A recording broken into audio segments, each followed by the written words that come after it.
welcome to the Modern Homemaker channel. I'm Alex and blah blah blah. Hi guys, welcome to the Modern Homemaker channel. If you're new here, I'm Alex and I like to share videos on all the DIY projects that I make for me, for my house, for my friends. Everything from woodworking to sewing and all of the other things in between. And so today I bring to you a step-by-step on how I created this Chanel classic flap on the size large. I'm sharing everything from how to create the chain, the inner and outer pockets, the padding from the outside, and all of the other tips and tricks that you'll need to know in order to make this bag.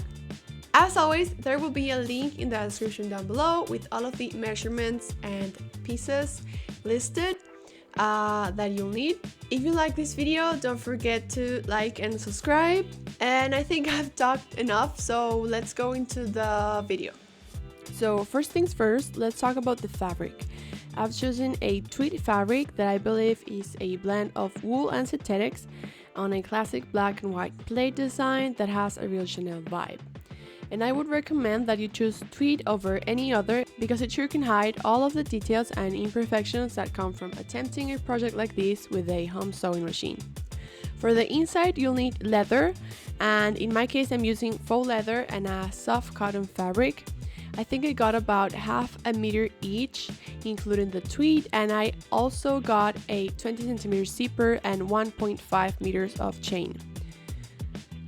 To start this project, we will need to quilt the outside, which I've never done before, but I did by creating rectangles of about 5 to 10 centimeters larger than the actual measurements of the tweed and the soft cotton fabric, and closing 3 of the 4 sides with a straight stitch so that I could later fill them in with pillow insides, I think they're called. If you're smarter than me, you'll buy the actual quilting filling that comes in sheets. If you're using that sheet of filling, you'll sandwich it in between the other 2 layers before sewing the outside. And if you're just using a pillow like me, you'll fill it in later.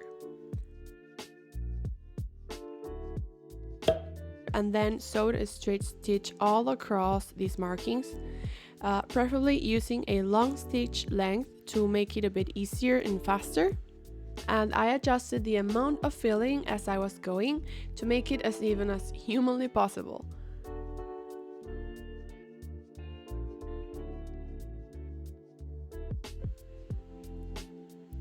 In this process, the fabric did shift a little bit and ended up looking a bit wavy on the front.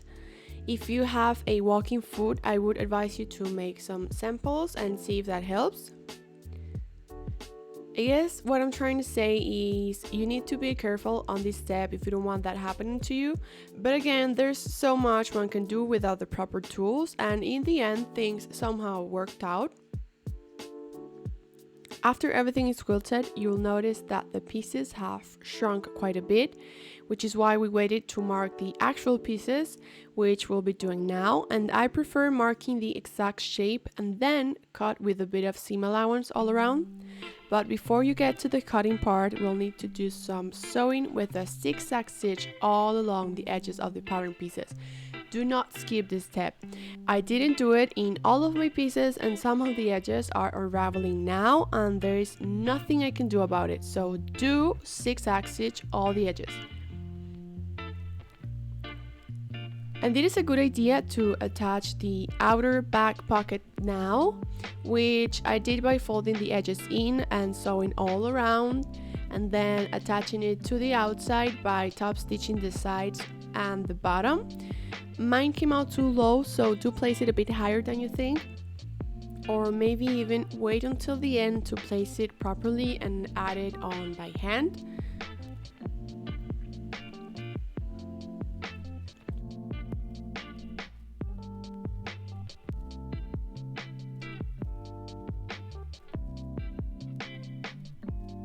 I also finished the top edge of the front pockets and attached the leather backing before I attached the 3 outside pieces together, starting from the center out, so that it would have equal leftover fabric on the ends to close it up later.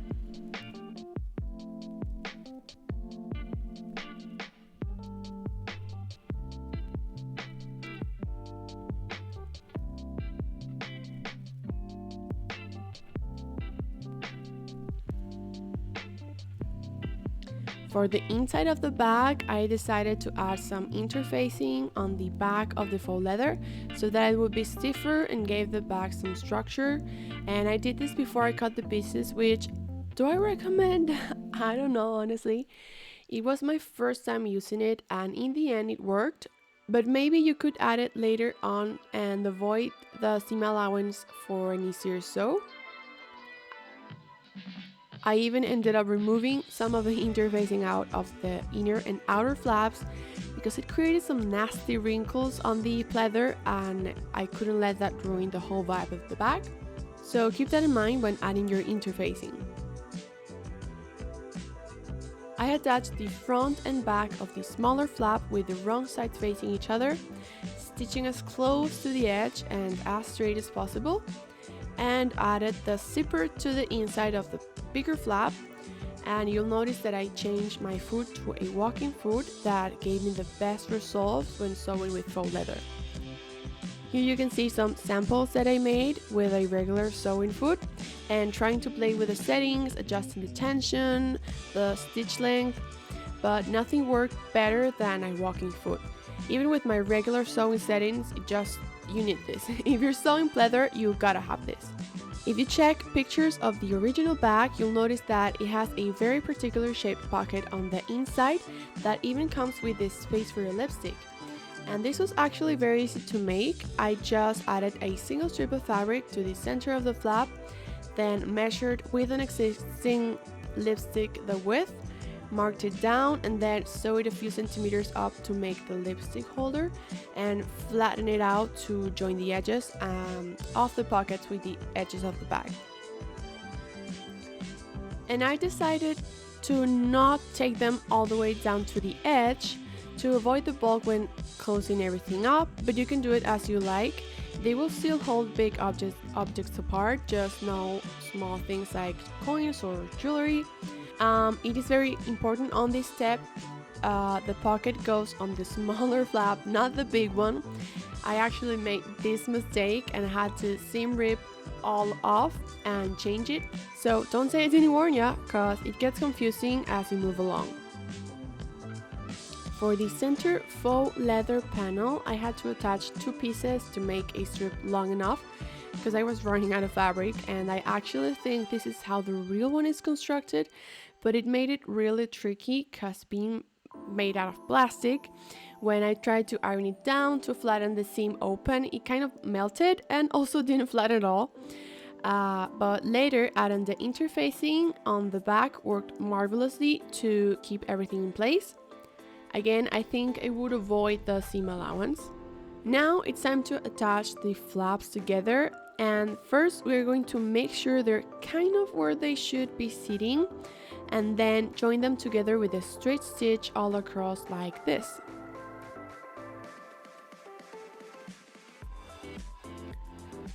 Then you can simply cut the excess of the front flap or join them together like I did, sewing them all around.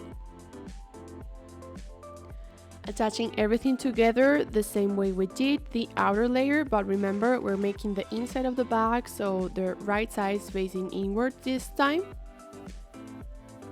And now we can get the tweed and the lining together, starting with the outer flap.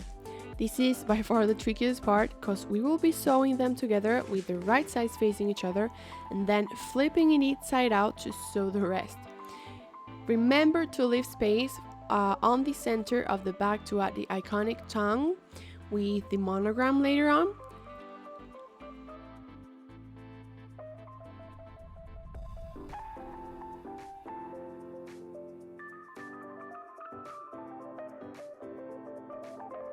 Flipping everything out and getting the lining finally inside the bag, the last thing to do is to top stitch around the flap, securing the tongue in place and sewing all around the edges of the bag, tucking the little pieces of tweed on the insides in for a perfect finish.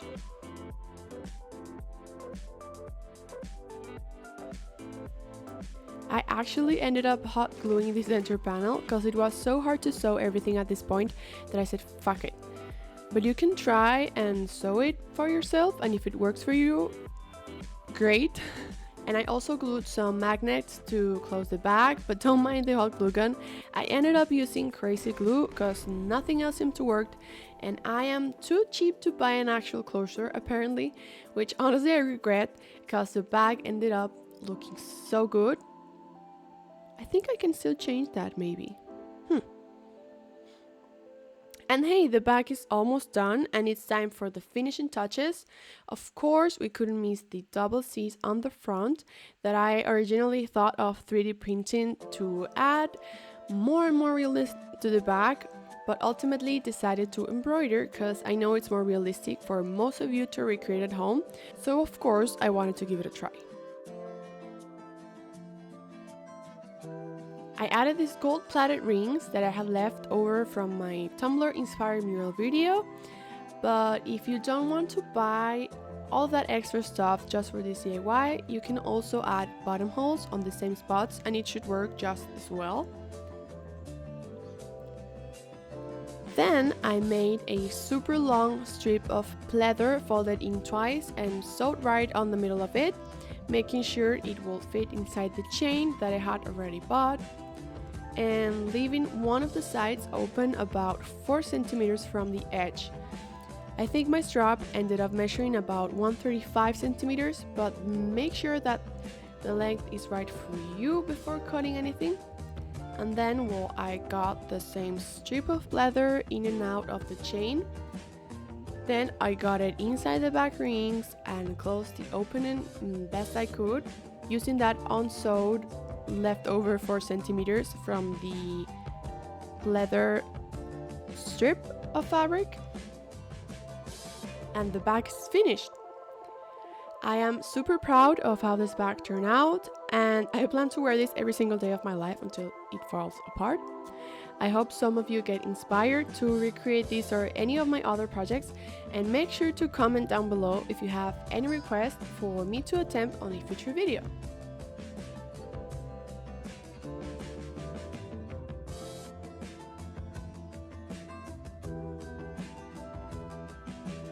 Thank you so much if you made it this far into the video. I hope you liked this project and that somehow you have found it helpful. Don't forget to subscribe and share if you want to support me. And I'll see you guys very soon.